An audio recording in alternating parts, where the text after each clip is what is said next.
Welcome to Dee's kitchen and blogs. ఈరోజు మనము ముంజల పులుసు నేర్చుకుందాము. ఈ ముంజల పులుసు అచ్చము గుడ్డు కూర ఉన్నట్టే ఉంటుంది. ఎగ్ కర్రీ ఎట్లుంటుందో అట్లనే ఉంటుంది.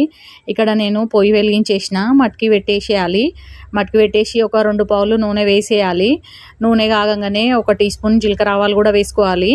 పులుసుకి ఇవే ఇంపార్టెంట్ అనమాట. జీలకర్ర ఆవాలు కంపల్సరీ వేసుకోండి, చాలా బాగుంటుంది పులుసు తినేటప్పుడు. జీలకర్ర ఆవాలు కొంచెం ఫ్రై కాగానే ఒక పెద్ద సైజు ఉల్లిగడ్డ ముక్కలు కూడా కట్ చేసుకొని వేసుకోవాలి. ఇవి ఒక 5 మినిట్స్ ఫ్రై చేసుకోవాలి. 4 పచ్చిమిరపకాయలు కూడా కట్ చేసి అవి కూడా ముక్కలు వేసుకోవాలి.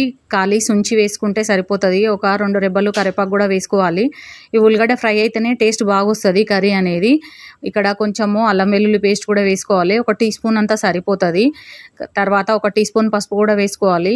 అన్నీ వేసి బాగా కలపాలి. ఇవి కలిపి 1 నిమిషము ఫ్రై చేసుకోవాలి. ఫ్రై చేసుకొని ఒక 3 టమాటాలు కట్ చేసి ముక్కలు కూడా పక్కన పెట్టేసేయాలి. తర్వాత చింతపండు కూడా నానబెట్టి పెట్టుకోవాలి. ఒక 50 గ్రామ్స్ చింతపండు అయితే సరిపోతుంది. ఇప్పుడు ఇక్కడ నేను టమాటా ముక్కలు వేసేస్తున్నా. ఈ టమాటా ముక్కలు వేసిన తర్వాత కారం వేసుకోవాలి.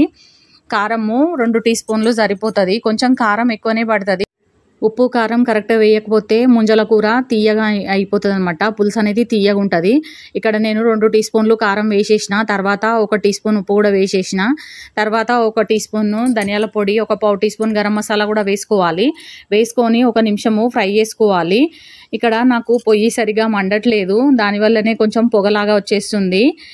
వర్షం పడడం వల్ల ముంజలు లేత ఉన్నవే తీసుకోవాలి. ఈ పులుసు వేయాలంటే ముదిరిపోయిన ముంజలు పనికిరావు, ఉడకవన్నమాట. అది టేస్ట్ కూడా బాగుండదు.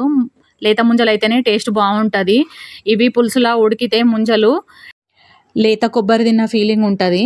అందుకనే లేత ముంజలే తీసుకోవాలి. ఇక్కడ నేను పులుసు విసికేసి పోసేస్తున్నా.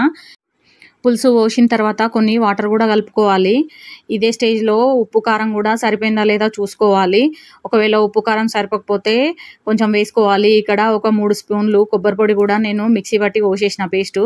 కొన్ని వాటర్ కూడా కలుపుకోవాలి. కలుపుకొని ఇది కొంచెము మసలనియాలి. ఈ ముంజల పులుసు మా అమ్మ దగ్గర నేర్చుకున్నా నేను. మా అమ్మ ఇట్లనే చేస్తుంది.